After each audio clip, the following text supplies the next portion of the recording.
everyone, and welcome to another edition of Rescue Me. I'm Natalie Hervik, and I am happy to be with you as we share some wonderful stories about animals who are ready to be brought into your home, those who have gone through so much leading up to this point in time, and we're about to show you why they deserve your love. And today I'm joined by Paulina Kosakowski, who is with an organization that has always been near and dear to my heart, the Cleveland Animal Protective League. Happy to have you here. Thanks for coming in and doing this. Thanks for having us. You know, all year long, you all are so busy with not only helping the animals brought into your shelter, but I know even helping other shelters to deal with their whatever issues they might have going on if there is an excess in animals that need to be helped with. You guys, your hearts are so big there. They really are, and it's amazing to see. How are things going right now at the shelter? I mean, it has not changed much from the summer. We are still seeing a lot of intakes, a lot of humane investigations cases that are coming through. So we have to play the game of making sure that we're trying to find the best fits for each of the animals that we have in our care, while also making room for anything that needs to come in. Transfers have not stopped, so we are still helping other organizations that either have displacement issues or animals that just need a change of scenery to hopefully get them adopted a bit quicker. So I mean, it's nonstop.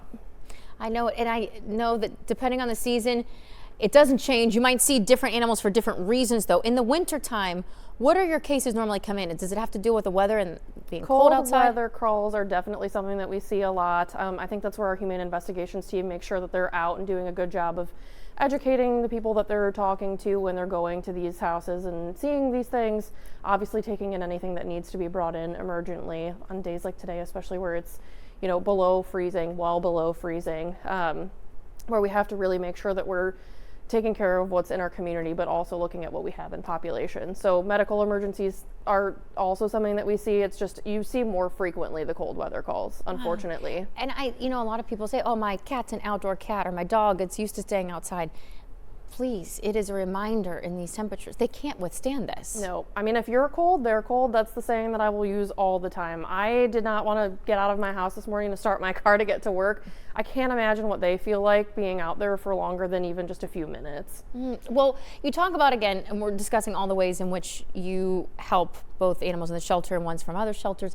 What I love that you do is something where when people are in a time of crisis, and they need some help, but they don't want to give up their dog.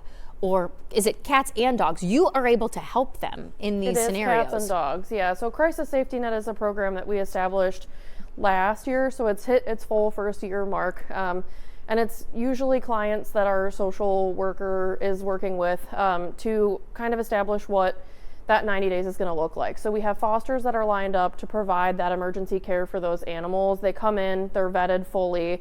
Our enrichment team does an assessment on them just to make sure that everything is okay before they head out the door with their foster family.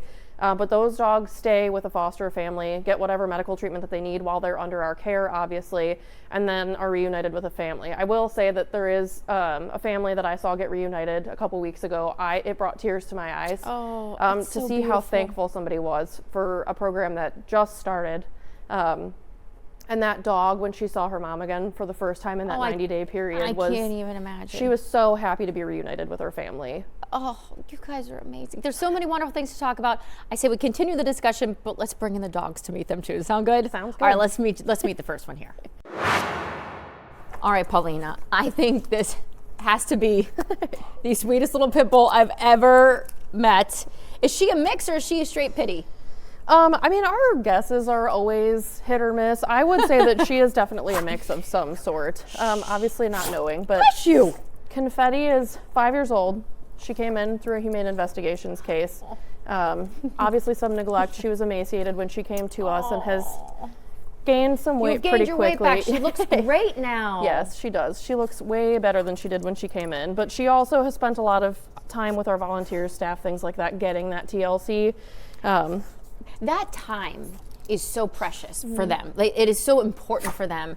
And that's why I know you have, and I'm sure you always need more volunteers and staff members that are willing to work with them through that transitional period, right? Because that's got to be the biggest, that's so difficult for them. Yeah, and I mean, getting that exposure to those people to continue to build those positive associations obviously is something that is really important for them. But they, like, she is one of 4 that came out of that house, and I will say that all 4 of them, the minute that they walked through that door and started receiving that care, I mean, resiliency is there for all 4 of them. They're happy to spend time with people. They just want to be in your lap getting pets. They love just being able to hang out with whoever is willing to give them that time.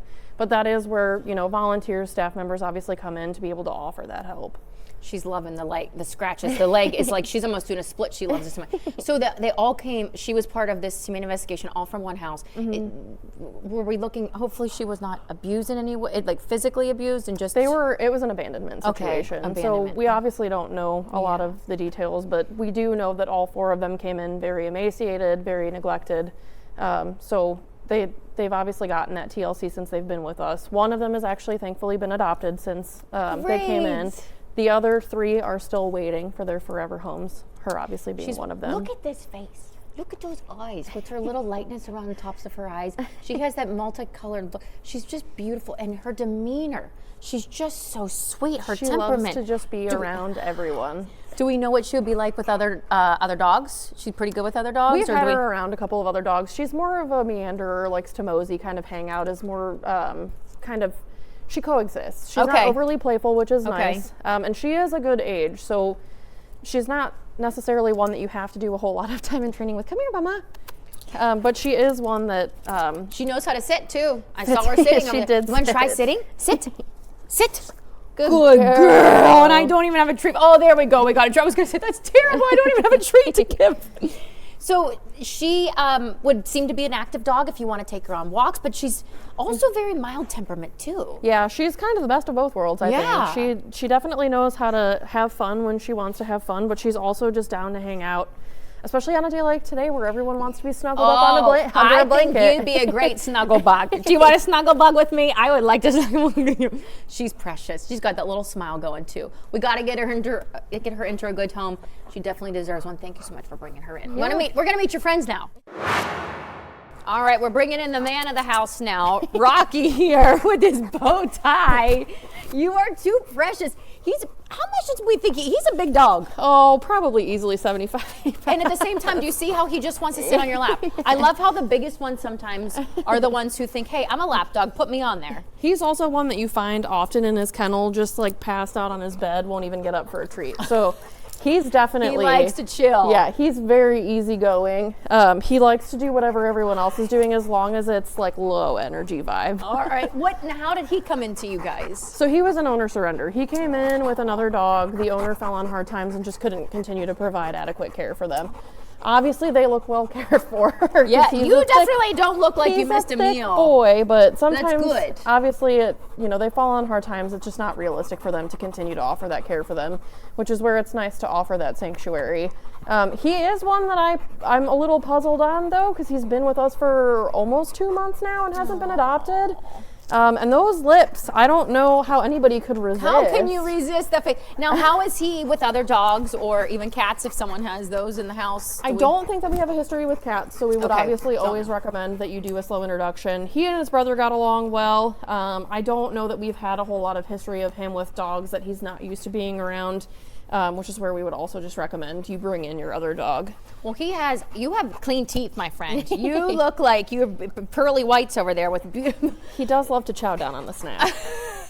So now we brought up this being an owner surrender situation, but again, having that other program you have now with what is it called again? Crisis safety net. Safety net, where if you need for temporary reasons, that's great that you offer that, but then again, if it's something that can't be fixed and know it can't be fixed. There are obviously boundaries to each part of that program where we have to kind of look at the full picture and what we can and feasibly can't be able to house in that 90-day period. So in unfortunate circumstances like with him, he obviously didn't qualify for the program, which meant that they ultimately had to surrender. But obviously he's getting every piece of care that he needs while he stays with us until he's adopted. Well, I'm sorry.